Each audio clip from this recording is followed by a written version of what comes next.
E seguindo aí a nossa rotina de atualizações previdenciárias, eu acho que duvido aí uma outra área ter tanta atualização como o direito previdenciário. E você tem na legislação, você tem também na jurisprudência, né? Muda muita coisa a todo instante.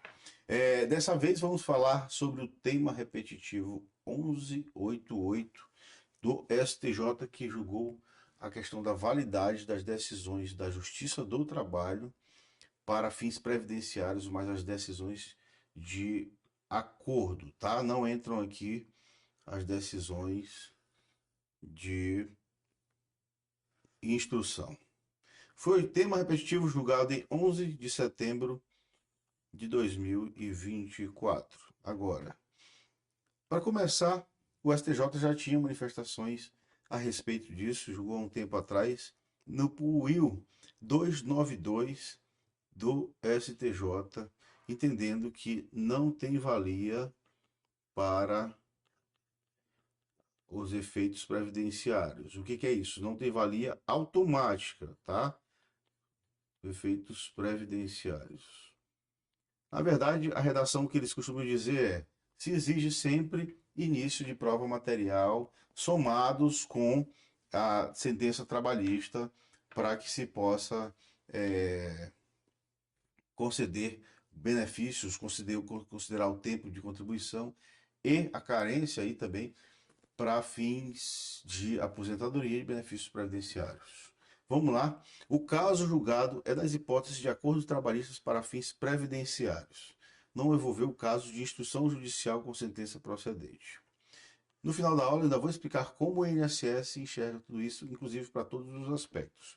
Questão: definir se a sentença trabalhista homologatória de acordo, assim como a anotação na carteira e demais documentos dela decorrentes, constitui início de prova material para fins de reconhecimento de tempo de serviço. É como se na prática você quisesse lá juntar uma sentença de acordo trabalhista e somasse aí com período de testemunhal, provas testemunhais, outras provas que corroborassem, e que elas fossem consideradas, então, as provas materiais. E, na verdade, na prática, o que se exige é que elas sejam somadas com outras provas materiais.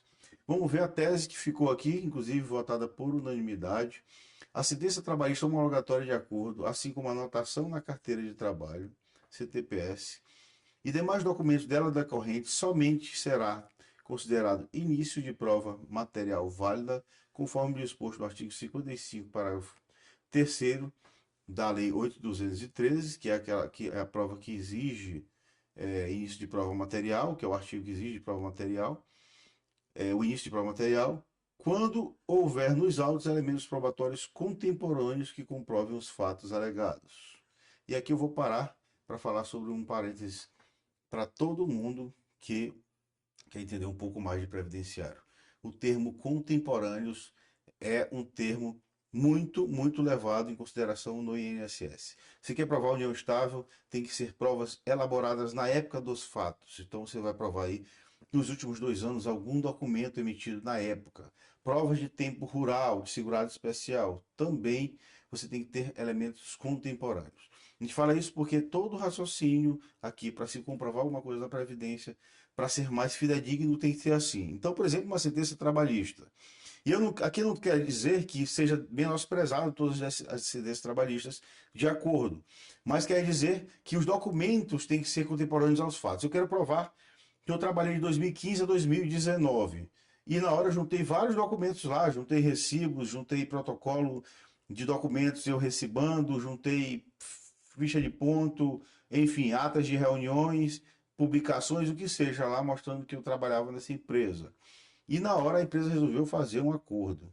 Esses documentos não valem? Valem. Inclusive, se você juntar eles separadamente no processo administrativo, eles já são grandes indiciários de. São grandes documentos, inclusive provas materiais consideradas para fins de complementação por prova testemunhal, por exemplo, ou até mesmo uma JA, justificação administrativa, e aí eles servem sim como documentos para se formar a convicção do INSS, tá bom? Vamos voltar aqui para a redação. Sejam contemporâneos aos fatos que se quer alegar e sejam aptos a demonstrar o exercício do tempo de serviço no período que se pretende reconhecer na ação previdenciária, exceto na hipótese de força maior e caso fortuito. Caso fortuito e força maior é o caso, por exemplo, em que do Rio Grande do Sul. Caso fortuito, um caso inevitável e imprevisível. Força maior, um caso previsível, mas inevitável, tá bom? E os pilares argumentativos aqui que eu costumo falar em minhas aulas aqui, por que que as decisões trabalhistas, em regra, não valem para o INSS como provas categóricas, mas servem sim como início de prova. O primeiro argumento é a incompetência constitucional. A Justiça do Trabalho não tem competência para analisar relação trabalhista. Embora exista um vínculo trabalhista, tenha muita relação com o previdenciário, por quê? Porque a previdência exige o exercício da atividade remunerada, né? E isso, em regra, o trabalho, existe uma simbiose aí entre o trabalhista e o previdenciário, mas a Constituição separou no artigo 114 a competência deles, e dentre as competências não está a causa previdenciária. E a segunda causa que eu reputo a mais contundente é a fragilidade probatória. E aí eu vou contar um exemplinho e você já vai entender tudo. O seu João está lá fazendo nada dentro de casa. Seu João está com 65 anos. E o sobrinho dele ele mora na casa de favor do tio dele, na casa de favor do irmão, e o sobrinho dele tem uma empresa. Olha para ele e diz assim: seu João, vamos entrar na. Tio, entra na justiça contra mim, diga que o senhor trabalhou 20 anos comigo, eu faço um acordo com o senhor me devolve o dinheiro, e aí o senhor vai do INSS e aposenta. Por quê? Porque a Justiça do Trabalho ela tem um viés diferente. Ela tem seus pilares como a primazia da realidade, a primazia, então, a proteção do trabalhador. Isso é diferente no administrativo. E como eles têm pilares diferentes, é provável, melhor, é possível, não é provável, mas é possível que se use de um pilar do trabalhista para se fraudar o previdenciário. Tá? Peguei um caso interessante sobre isso, foi uma cobrança de alguém que trabalhou em outro país e aí entrou na Justiça do Trabalho, a Justiça do Trabalho reconheceu a condenação do grupo econômico e perguntou se tinha efeitos previdenciários, né? A manifestação foi que não tinha efeitos previdenciários, porque a pessoa não se enquadrava como empregado na lei de benefícios. Mas, para fins trabalhistas, ela tinha a proteção dela, porque o grupo trabalhista respondia aí por suas verbas trabalhistas. E o último argumento é o INSS não participou do processo judicial. Para mim, pessoalmente, de todo o meu histórico de trabalho, o fato de um ente não participar é um erro gravíssimo, é um vício gravíssimo e insuperável para qualquer relação jurídica. Aquela relação jurídica que, se for prejudicar terceiros, ele tem que ser notificado, tem que participar. Para mim, isso é uma violação ao devido processo legal que anula qualquer processo. Então, o INSS responder ali, pagar por um processo que ele nem participou, realmente nem contestou, nem nada, é um vício muito grave se o efeito fosse automático para a Previdência. Agora nós vamos entender como é dentro do INSS, porque nós estamos discutindo aqui, né, a tese sobre o efeito trabalhista no judiciário, que é o STJ. Como o INSS se comporta lá. E aí você pode decorar esse artigo, o 172 da IN, que diz basicamente o resumo de tudo sobre isso. A parte da Instituição Normativa 128, que fala sobre reclamatória trabalhista. A reclamatória trabalhista transitada em julgado restringe as garantias dos direitos trabalhistas e por si só não produz efeitos para fins previdenciários.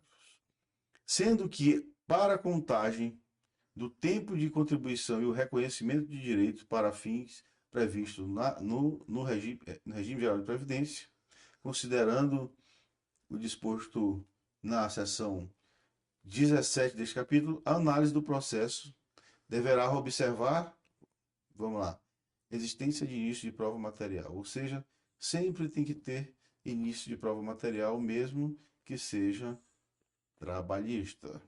O início de prova material referido nesse inciso aqui de cima deve constituir-se de documentos contemporâneos, como eu sempre falei, juntados ao processo judicial trabalhista, ou um processo judicial trabalhista, ou no requerimento administrativo que possibilite a comprovação dos fatos alegados. Vejam, como eu falei agora aqui, o cidadão entrou lá entrou na justiça para reconhecer o tempo 2015 e 2019 e juntou vários documentos, inclusive recibos e protocolos lá.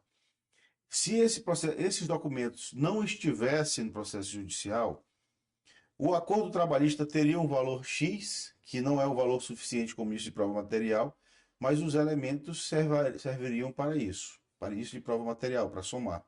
E se tivesse acompanhados, também serviriam, independente de estar lá no processo ou não judicial. Se juntar no administrativo, eles são levados em consideração, tá bom? Observado o disposto no inciso primeiro, que tem que ter início de prova material, tá?